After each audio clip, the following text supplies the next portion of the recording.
I wrote a blog post a while ago about why I f***ing hate video games, because this is what it does. It appeals to like the male fantasy.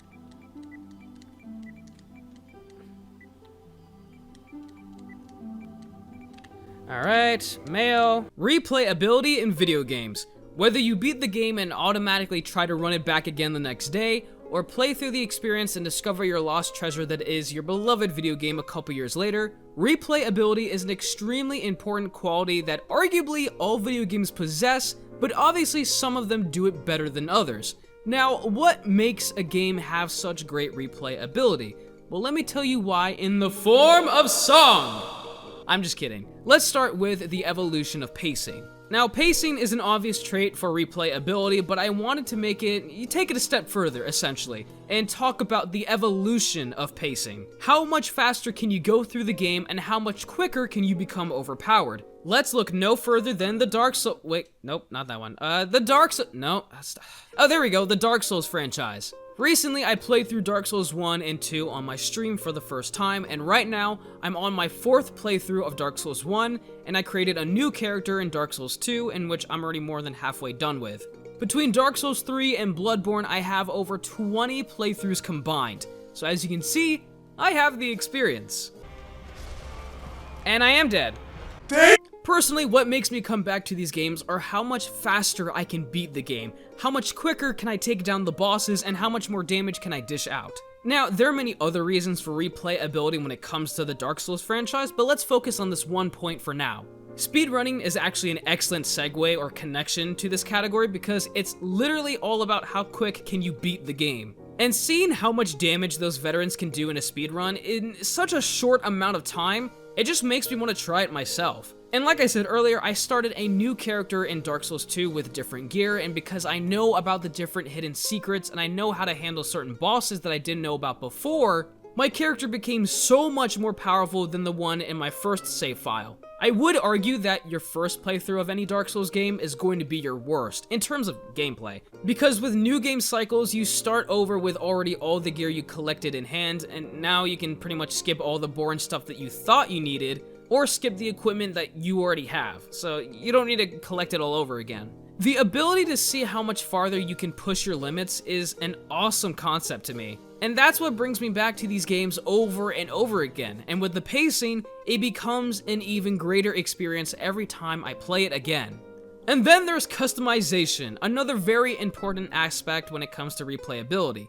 If you were stuck with the same equipment for every single run, then like what's the point of playing through it again if you can't change that? Again, Dark Souls provides excellent customization for the players to choose from, such as strength builds, magic builds, that's pretty much all I know about. In Dark Souls 2, on both my files, I do have a strength build, but I started with the rapier in my second playthrough instead of the Drang Leg Sword within my first. So even though I was using the same sort of build, there's still different weapons with different movesets that you can use.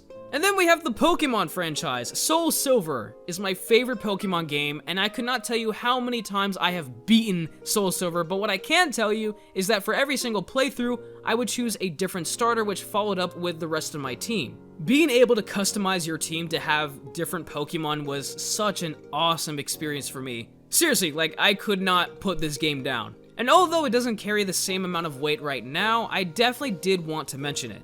Monster Hunter is another great example because with all the different monsters you can hunt comes all the different armor sets you can craft, along with what are called mix sets. And just in case some of you don't know about it, mix sets are when you combine armor pieces from different monsters with similar skills to make them more powerful.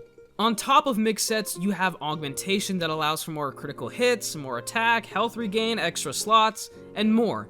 You also have layered armor and weapons where you can completely change the appearance of your hunter. And who doesn't love that? So for example, there's a monster called Namiel, and Namiel has an amazing armor set. But the skills are, they're not really that great. But with layered armor, I can pretty much look like the Namiel set, but have the skills of a different armor set.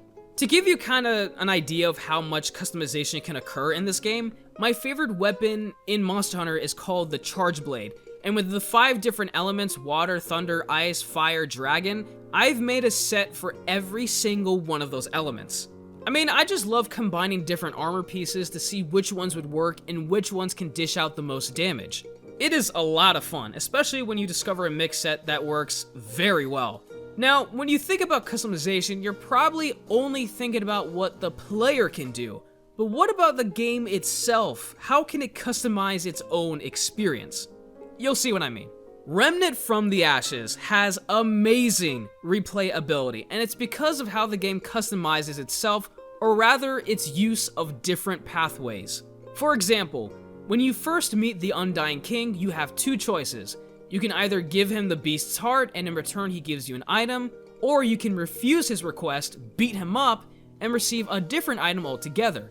Both these items give you different weapons. As a matter of fact, I think if you kill him, he gives you a rifle. If you give him the beast's heart, I think you get a mod. I can't remember. But if you want both of them, you have to play through the game again, or have a friend that chooses the opposite path. This gives a huge boost of replayability, not to mention cooperation, for different items and different encounters. Speaking of different encounters, the dungeons and areas have this option to be randomized, so one playthrough you'll be going through the jungle and encounter the Totem Father, but in the next, you'll possibly encounter the Ravager. On Earth, you can either encounter Singe, which is this huge flaming dragon, or the Ent, which I don't even know how to begin describing. And this even works with mini-bosses. Sometimes they show up, sometimes the next part of the dungeon. You never know what's going to happen. In summary, Remnant from the Ashes has so many different bosses, weapons, and mods for the player to collect, but if you want to collect all of them, you have to play through the game again. You will never get everything in one playthrough. And that's what makes Remnant have probably the best replayability that I've ever experienced. And sometimes a game doesn't really need a trait that encourages replayability. Rather, it's all about reliving the experience again. Some games for you and for me have such great tones, stories, and atmospheres that we simply need to revisit them again in the future. My personal example would be the Last of Us series. Both The Last of Us Part 1 and Part 2 are my two favorite video games of all time, and I've only played through them once, but I can sure promise you right now that I will pick up these games again and relive that story. The Last of Us has such a perfect story, 12 out of 10 for me, with realistic characters that you become attached to so easily, which makes me want to meet them again. I just want to forget about what I witnessed in these two games just so I can play through them again for the first time. And then we have Luigi's Mansion. For those of you who don't know, Luigi's Mansion was the first ever game that I personally owned. I remember on Christmas morning, little Josh, that's me, was opening up his biggest gift, and within the wrapping contained a GameCube and a copy of Luigi's Mansion. I actually cried. No joking. And ever since then, Luigi's Mansion has held a special place in my heart, and every single Halloween, I've made it a tradition to play this game just when things start to go dark. Besides the rather short walkthrough, there are no special qualities that invoke a desire for another playthrough. I just simply love this game so much. Probably it's because of nostalgia, but I just want to relive that experience every single Halloween. It's so much fun. Now, there are probably other reasons for replayability in video games that I did not discuss in this video, so I definitely encourage you guys to, post in the comments, what do you think makes a game have such good replayability, or what makes you, come back and play those games again? I would love to hear from you guys. But hey, that's it for today's video. If you guys did enjoy, be sure to leave a like and to subscribe for more content like this, and I'll see you in the next video. Take care, everyone, and stay safe.